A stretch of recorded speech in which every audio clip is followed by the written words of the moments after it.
I'm excited. We have an Andrea Pennington. Hi, Andrea. Hi, Viktoriia. And Dr. Andrea is a visionary brand strategist, TEDx speaker, and global launch activator. She's the founder and managing director of Make Your Mark Global, providing soul-inspired entrepreneurs, coaches, healers, and lightworkers with a personal professional development training. Dr. Andrea is also an integrative physician and neuropsychologist who has shared her candid, empowering insights on the vitality and resilience on the Oprah Winfrey Show, the Dr. Oz Show, ITV This Morning, CNN, The Today Show, Lux TV, Thrive Global, and Huffington Post as a news anchor for Discovery Health and a news anchor for Discovery Health channels. Wow, Andrea, this is amazing. How did you combine all of so many passions in the one business and into one life? Yeah, well, it feels like I've actually been living two lives, which is, a big part of my story. I have always been a performer. I've always loved the theater and music and dance and all of that.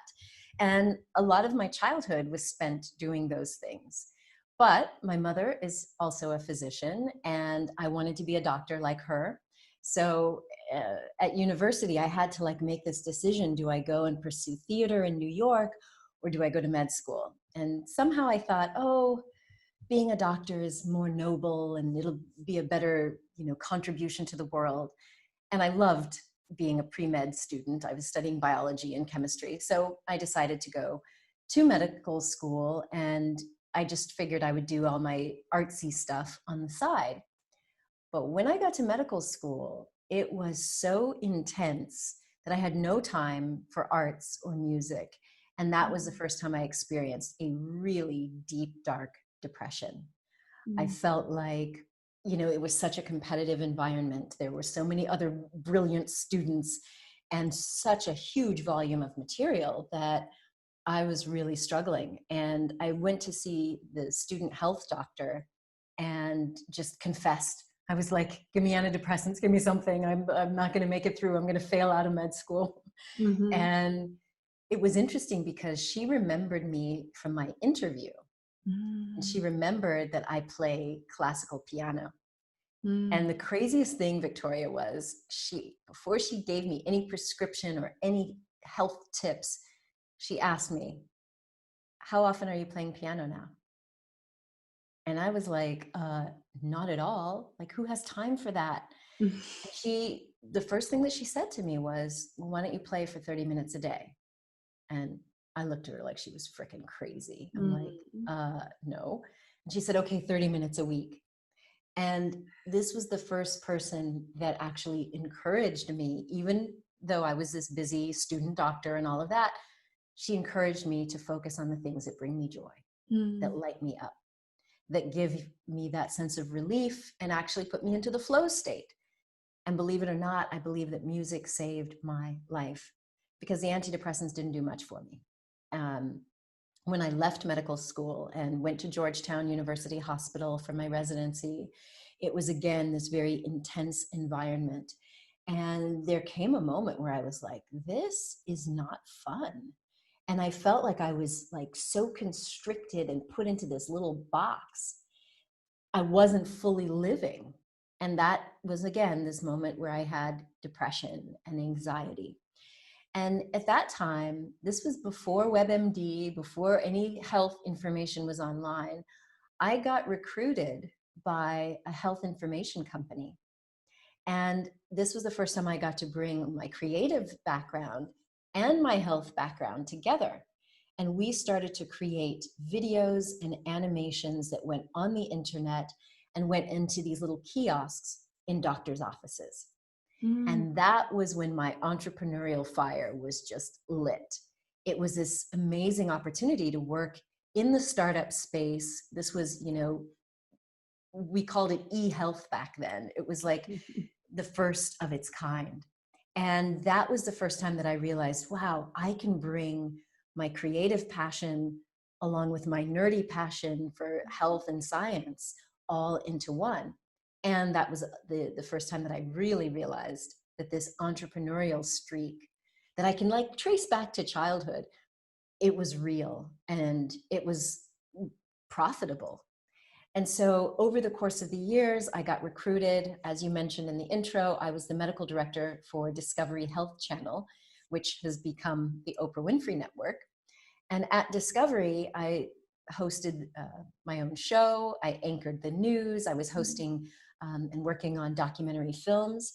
And again, this was this like realization that I don't have to be in one little box, even though medical doctors at that time in America were like trying to put me in one box. Like, what are you? You know, you can't be all these things. But for my own well-being, that's what I knew I had to do. And so I was really blessed to be able to do all of this creative stuff. And then I started public speaking. And after the Oprah show, publishing books and helping other doctors and healers get their content into TV shows or into books. And so that was kind of how this all came to be, where I could create this integrated business that's really integrating all the parts of me as well. Mm. Beautifully said, right? Integrative. It's an integrative life. We all live this whole integrative life. And you know what I've like, we're recording the show right now. It's in this COVID and virus environment. We're already on the lockdown. And like, what do you think is the most essential for people, like in the health wise, as you also not just a brand strategist and health, right, physician? What would you recommend in the health wise, like how to keep your mind and your body focused? Yeah. And happy? Well, that would be a whole interview in and of itself. My background as a medical doctor includes trauma training. And what we're going through right now with this COVID-19, this coronavirus pandemic, we're experiencing trauma, like collectively. And even if you don't have the virus right now, you're not sick, you're being forced to stay at home or stay away from school and work, stay away from your loved ones. There's this constant media attention that's freaking everyone out. And living in a kind of situation like this, it's almost like wartime, where you've got, laws telling you that you can't be on the street after a certain hour. That is a traumatic situation for us. And so the number one thing that we can do, including to prevent the virus, meaning keeping your immune system at a high, is you've got to learn how to create calm and peace for yourself on a daily basis. Because if you're getting an email alert or you're watching the news, you're getting that stress response kicked in again. If you're hearing from your friends or your loved ones how freaked out they are and how there's not enough of this, that, and the other, that is also going to be received as a threat. And so that puts us in the stress response. And over time, if we stay with high stress hormones, that lowers our immune system. And it sets us up for future health problems like diabetes, heart disease, cancer, Alzheimer's. So the number one thing that we can all do is, if you aren't already a meditator, you got to start meditating. It doesn't mean you have to sit quietly and try to remove all thoughts from your head. There's no need to be idealistic. Even doing a breath meditation where you're just focusing on your breath for 5 minutes, 3 times a day, or some guided meditations. You're learning how to create calm in the body and in the brain so that all of those stress hormones can come down and the body can go back into repair mode.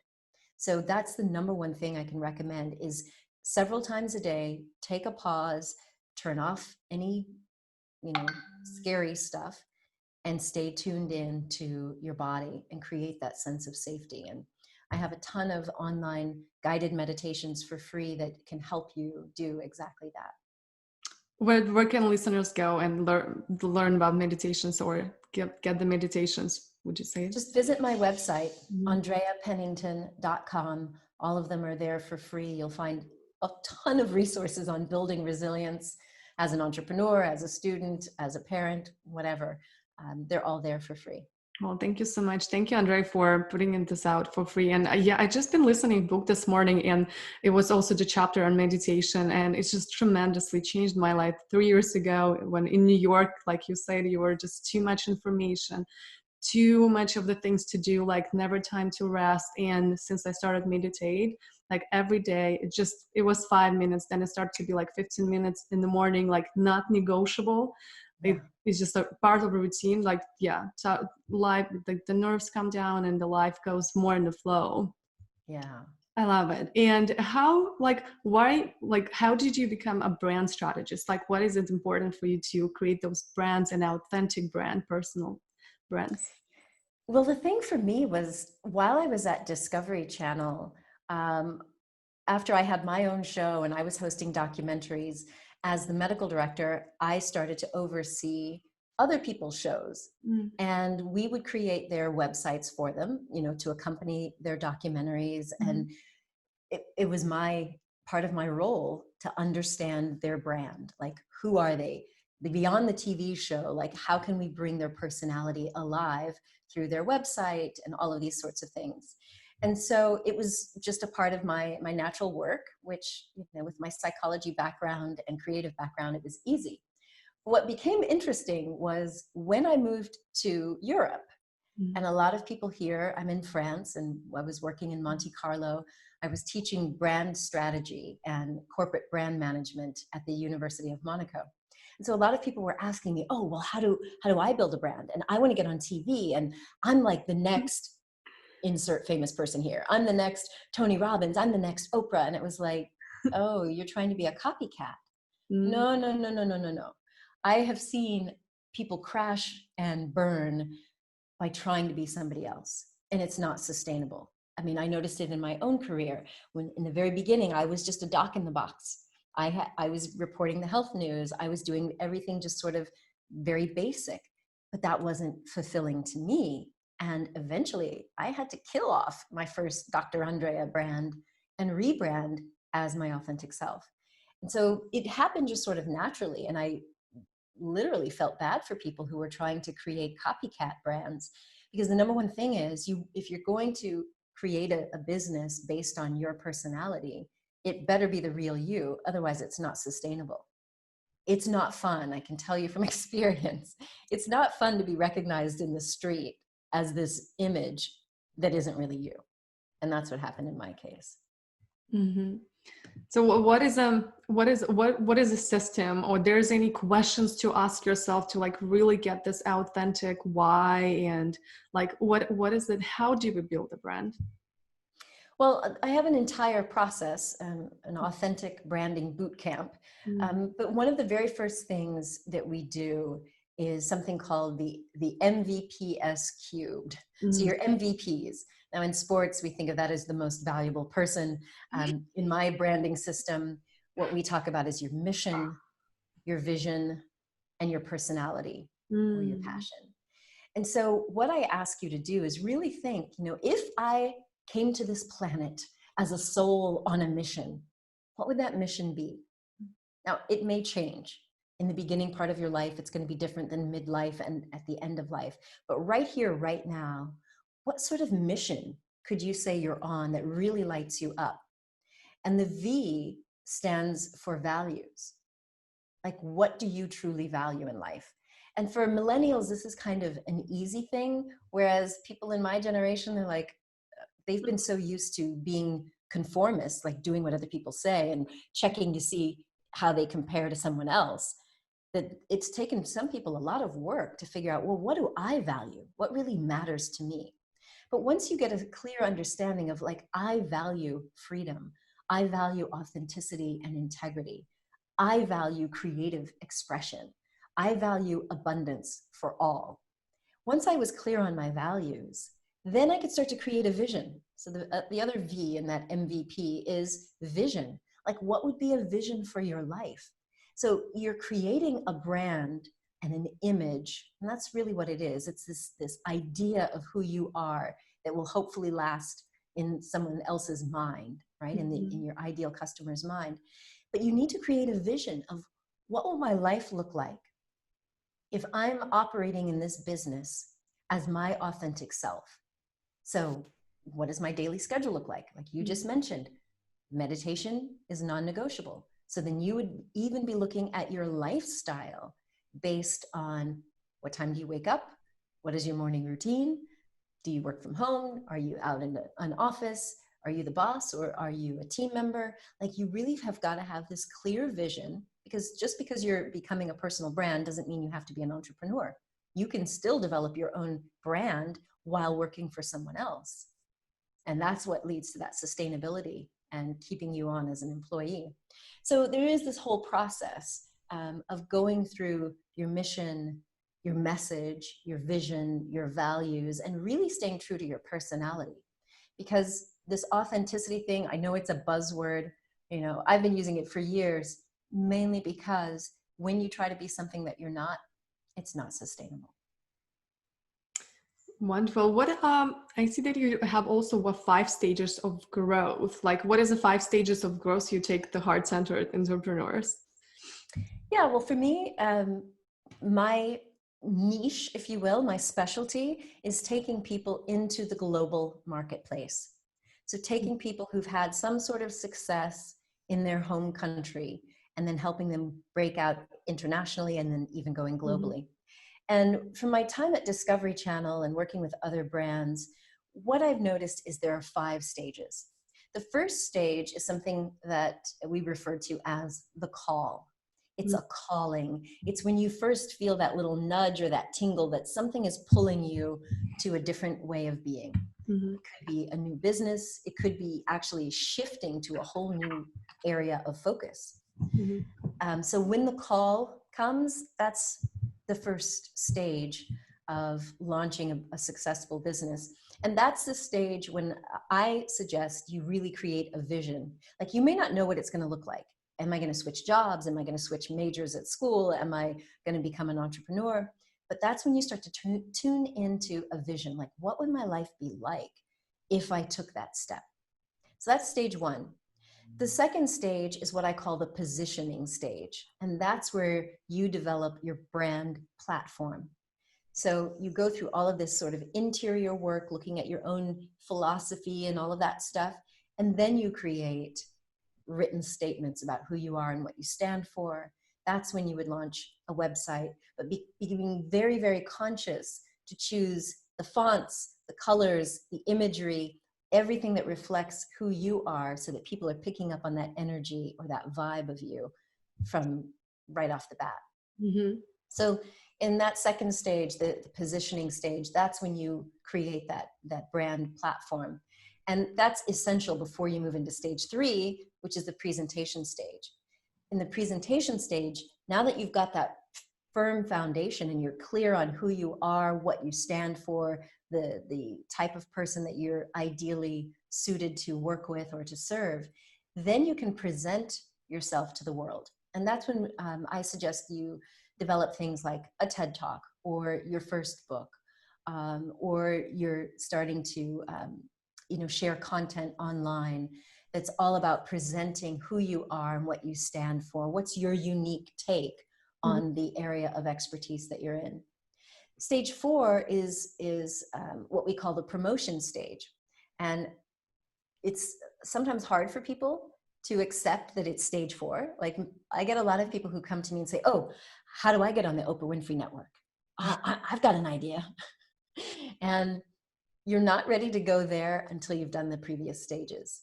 But once you do have a sense of your own identity and it's really firm in you, then you go to the promotion stage. And that's when you can reach out to the media, whether that's podcasters, other bloggers, TV or radio, or even JV partners because you want to get on other people's stages. That is in stage 4 and not before. And the 5th and final stage is what I call your expansion stage. That's when you really are going global. That's when you are such a bright light and such a known entity that you are just shining brightly. People know your name. They know what you stand for. And that's typically when people are willing to travel to you. So for me, I work with healers and coaches and therapists. So we host retreats all around the world. And when you're really in that fifth stage as a global luminary, that's when people are willing to travel to you. So those are the 5 stages that I take people through as they are ascending into being a global luminary. Wow. Yeah, I love the visioning positioning. I've never heard about like expansion stage. I love that. It's like feels so good. And you mentioned that you work with the healers and light workers that you like. What is it like? Is there a difference between marketing to a spiritual people and marketing to like entrepreneurs and just like marketing of our time? Yeah, I mean, it all comes down to language. Mm-hmm. And the vibe. So, I mean, I'm a medical doctor, so of course I can market to physicians and speak doctor speak. But the reality is the people that I really get along with and that I really enjoy working with are the people who do have that little spiritual side. Mm-hmm. And so I've learned over the last few years that just changing the language and the vibe that I put out to people will attract my ideal customer. And I think that's really important, that you know yourself well enough to know who you really get along with, who you can provide great results for. And it does change. It changes the language, changes the tone. I'm not the kind of doctor that walks around in a white coat. So, you know, in my marketing and advertising, you're not going to see me that way. So it's all about really knowing your target audience and knowing how they speak and what will create resonance in them. So that's probably on the stage of a positioning, right? Where you start to develop your language and then you put this out to social media, right? For example, and like how can we leverage the social media like to get the word out, and like is it a good strategy? Yeah, I think it depends on your budget. So if you have a lot of money, you can buy traffic. Mm-hmm. And the trick though is you still need to do that foundational work, because even if you were to hire a Facebook ads team and a Google ads team and a web designer, what are they going to create? How are they going to write copy? What kind of images are they going to put on that web page or those ads? Mm-hmm. You need to dictate that. So yes, in the position stage, that's when you develop what I call a brand encyclopedia or a brand dictionary with the key phrases that really represent you and the imagery and the colors. And so yes, if you happen to have money and you can buy ads, then great, you can go that route. For most people, they're going to be looking at organic. And so if you wanted to build an audience online with social media, it makes sense, because traditional media, which is paying to be in magazines, newspapers, radio, and television, is very expensive. Now, it's nice if you do get picked up, you know, and do what I did, being on the news, being on Oprah, being on big shows, but it's going to take you some time to have a name and a reputation that makes you worthy enough for them to even look at you. And then you still have to have great content online, because everyone's going to check you out. They're going to see, how do you speak? Do you have the energy that's going to really captivate their audience?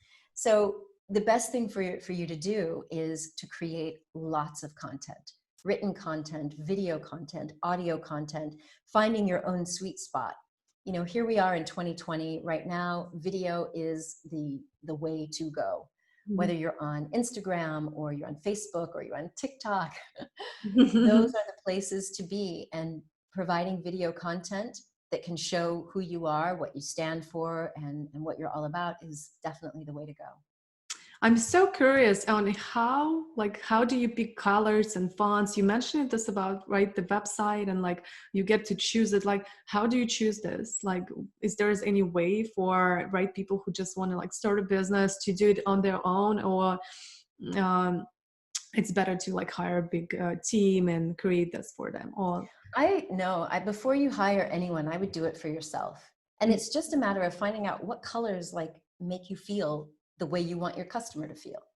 So if you're into motivation, if you're some sort of a coach, fitness coach, nutrition coach, or life coach, then you're going to want to choose colors that are uplifting. What colors make you feel uplifted, inspired, and motivated? Now, of course, in our branding course, we have a palette that shows you that motivation is associated with red and orange and yellow. In healthcare, those colors are associated with blue and white. Love is always red and pink. Anything that's to do with nature and the environment is typically green. But I always say to start with yourself first, like what really feels good to you, because you're going to be looking at that website and all those web assets that you create for a long time. And so once you can kind of figure out maybe the first color that you like, there's this really cool website. It's totally free. It's called Coolers, coolers.co. And what you can do is it will create color palettes for you. It will literally, you can maybe choose your first color. Like, let's say you are a health coach and you want to choose something that's kind of green, that's associated with like fresh veggies and stuff. You might choose the first green that you really like. And then on that website, it will generate 4 other colors that complement it, so that when you create your website or you send it to a designer, they can make sure that it's a very cohesive palette. And then you use those colors everywhere, on your social media profiles, on your business cards, on your website, so that everything is consistent. Well, wonderful. What do you share with audience? Like, what is the gift that you're giving us? I know it's also the course of the branding course, right? Yes, I'm giving you 50% off the personal branding bootcamp, where you get 10. It's a 10-day boot camp, but you have access to the videos for life, and you have my help going live, giving you feedback on the wording that you're using, on your website, on your colors. But if you'd like to get a taste of it, I'm also giving you a free taster session.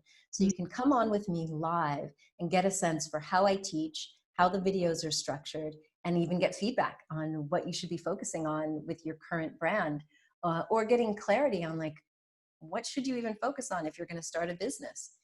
So it's great because you have my expertise there in a loving community of other people who are right there with you. Well, thank you. I will include the link below, and thank you so much for being here with us, and thank you so much for sharing such an amazing tips and tricks and how do we create a brand. Thank you. It's my pleasure. Thank you, Andrea. Thank you. And for the listeners, I will include the link below. And thank you so much for being here. I'll look forward to see you in the next series. Bye. Thanks so much for listening to this episode. If you love this podcast, please make sure to rate, subscribe, and review it. And of course, you can get in touch with me everywhere online at purposefulwithday.com. And I can't wait to see you next time. Kisses!